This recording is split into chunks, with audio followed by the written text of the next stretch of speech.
Hi guys, I'm Brooke and that is Pippa, and we travel full-time in my Honda CRV, and we have been on the road now almost a year in this car, which I find super wild.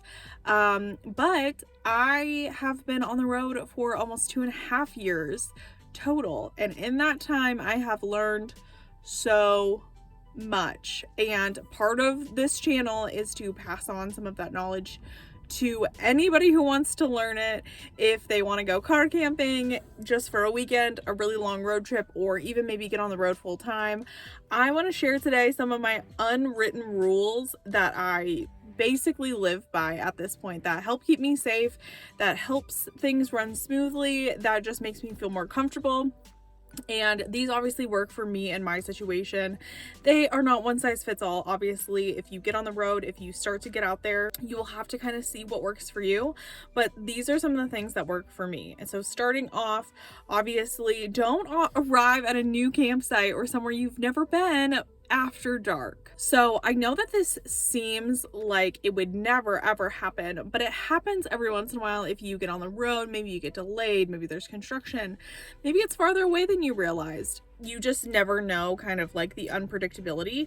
But my goal always is to never arrive at a new campsite after dark. Now, have I arrived at other places after dark or places I've been before?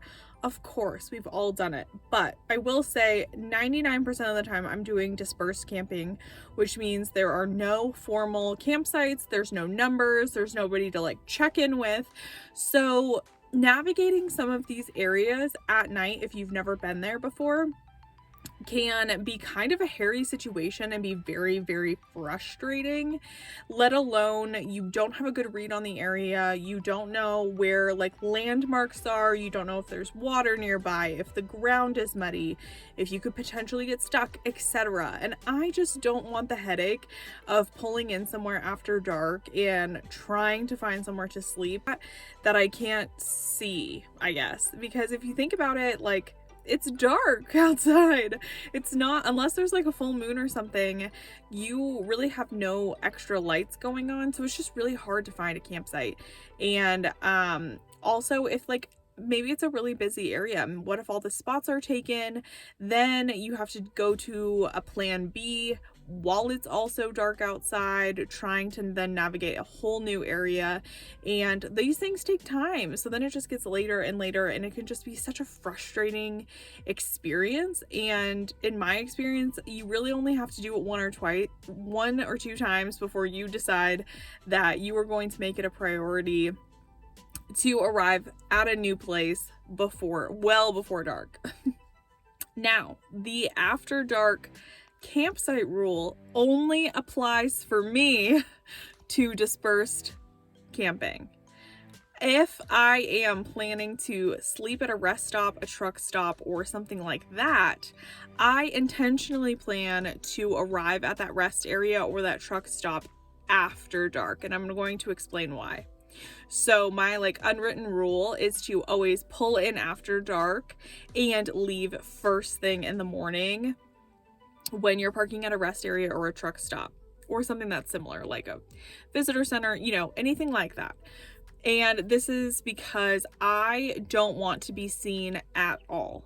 So I want to be as stealthy as possible, not because of the fact that you're not supposed to be there. Obviously, rest areas and truck stops are there for that reason, for people to park there overnight to get rest so they can drive safely. But because they are a higher populated area, because there are people coming in and out all the time, I don't want to be seen like as me, as a femme presenting individual in my car alone at a rest area or at a truck stop. So what I usually do is I will go to a gas station or some other secondary location, probably usually where I'm like going to go eat dinner or something like that while I'm on that leg of my road trip. I let Pippa out. She can go pee, poop, everything. I use the restroom, everything at that secondary location, eat my food, run my trash, do everything that I need to do. Then I will head to that rest area or to that truck stop so I can literally pull in, put up my window covers in one foul swoop, like right as I get in there, so as few people see me as possible, and I can just climb in the back and hang out for the rest of the night.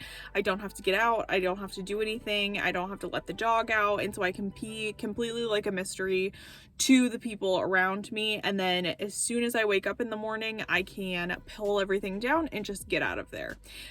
It makes me feel safer to do it that way, and that's one of my unwritten rules. Another one of my major unwritten rules, or just like rules in general, is Pippa does not go out after dark at all. Unless we are having some sort of like emergency, Pippa does not go outside after dark at all, unless we're in a well-lit area like a rest area or something like that, where we've stopped to intentionally let her out after dark. But in dispersed camping, out in nature, everything like that, she does not go out after dark at all because of animal. She's a black dog in the pitch black of the wilderness. It is so hard for me to see. I don't want any attention drawn to her by putting like a light on her or shining a flashlight on her, because I can see her and I can't then see any predators or coyotes or bears or whatever's out there. Potentially want a little Pippa snack at night. Also, even if it's not a large predator, I can't see then red biting ants. I can't see snakes. I can't see thorns that get in her feet. I can't see any kind of potential thing that could go wrong as well as I could at night. So we have a whole routine where she makes sure she does all of her business before dark, and then we'll sleep through the night and get up in the morning. Obviously, this routine is super easy in the summer because nights are shorter, and so my last let out of Pippa at night can be as late as like 8:45, 9 o'clock. And in the winter, it gets a little tough because it is dark by like 5:30, and that's a little troublesome to adjust to because that's such a long period of time. So mostly we're getting up really early in the morning to adjust to that. But I find that it makes me a lot more at ease that she's not just, even if she's on a leash, I'm not trying to manage her going out after dark. My other unwritten rule, which is I think a legal rule, is obviously don't drive tired. I don't try to overexert myself anymore. I used to be a road warrior. I talk about it in a couple other videos, but I used to be one of those people that really wanted to do, you know, those road trips as fast as possible and see how many hours I could rack up on the road. And I just do not do that anymore. So the second I get tired is the second I start looking around to see where I can stay for the night, or to go take a nap somewhere or something like that so I can continue on. But it is so unsafe to drive tired, so just don't do it. It's not worth it, especially when it's your livelihood and like it's your life. Just I didn't understand it when I was younger, but maybe that's what being 30 brings you, is the perspective, you know? Don't drive tired. Always go with your gut. That is my number one rule of like everything in life, but going with your gut instinct is always going to be the right choice, even if it's the more inconvenient choice. And I explain that a lot in my safety video if you want to go watch that, but going with my gut is like my number one unwritten rule. No substances in new places. If you guys don't know already, I'm over 2 years sober. I don't drink alcohol at all anymore, but I do smoke and do other things socially. But I do not do anything like that in a new place. If I don't know the area, if I'm not with people I trust, if I am, you know, just not quite sure of an area, I am not one that's like, oh, I'll just have this little gummy or I'll have this little thing and it'll help me calm me down, because it won't. It will make me 10 times more on edge, and for me it is just not worth it. So I think it's a good rule of thumb to don't do any substance, even if you do drink or things like that, if you were in to like alleviate an uncomfortable situation. But at the end of the day, these are my rules and not yours, so you're allowed to do whatever you want. But I don't do any new substances with any new people that I don't trust, or in any new situations that I'm not sure exactly how things are gonna go. Obviously, I can relax and partake in safer times in my mind, just not in new places. So I always try to choose a spot when I'm dispersed camping that someone cannot block me into. I think that seems very like duh. But like sometimes when you're out here, it's very unclear about how things go, and I'll probably have to make a dispersed camping video to kind of show you what I look for when I'm dispersed camping. But I always park facing out so I can pull out. I said this also in the safety video that I did, but I always park facing out, and I try not to choose any spot that someone could block me into. So whether it's like a horseshoe kind of like pull through, or if it's just like an actual parking spot that I could back into and like be able to, like, it doesn't have like trees on both sides or something, so I could still pull around somebody if somebody were to park right in front of my car. Just in general, I don't want to be blocked into a spot, whether by accident or on purpose, just for safety. I try not to obviously arrive to any campsite anywhere with a low gas tank or low water, because you never know if you're going to get stuck or if it's going to be too cold and you need to run the car for heat, or just kind of like any situation you might be into. I always try to at least have half a tank of gas, if not a fourth, at like the very minimum, and to always have a couple gallons of water on me just in case. You just don't know, and like literally water and gas can get you through a lot of situations, and it's just one of my unwritten rules. I try to always also park in places that at least have enough cell phone service to make a call, whether that be to 911, to a friend, etc., but at least that I have enough voice service. I've parked in plenty of places where I don't have enough data to like upload videos or be on TikTok or stream movies or things like that. But I usually always have at least one bar that I can make a call out if I needed to. And I know there's a lot of people who have like those like Garmin InReach things for backpacking and stuff like that, and I unfortunately don't have the budget for one of those just yet. So what I do is just make sure that I have enough cell phone service at the places I camp, and sometimes I have to skip some really gorgeous spots because they have absolutely zero cell phone service, and sometimes I'll go hang out at those during the day when there's other people around. So like say I got a flat tire or my car battery died, like I could still ask for help, but I won't sleep there overnight. One of my number ones that I talked about also in my safety video is that I do not park near rowdy partier people.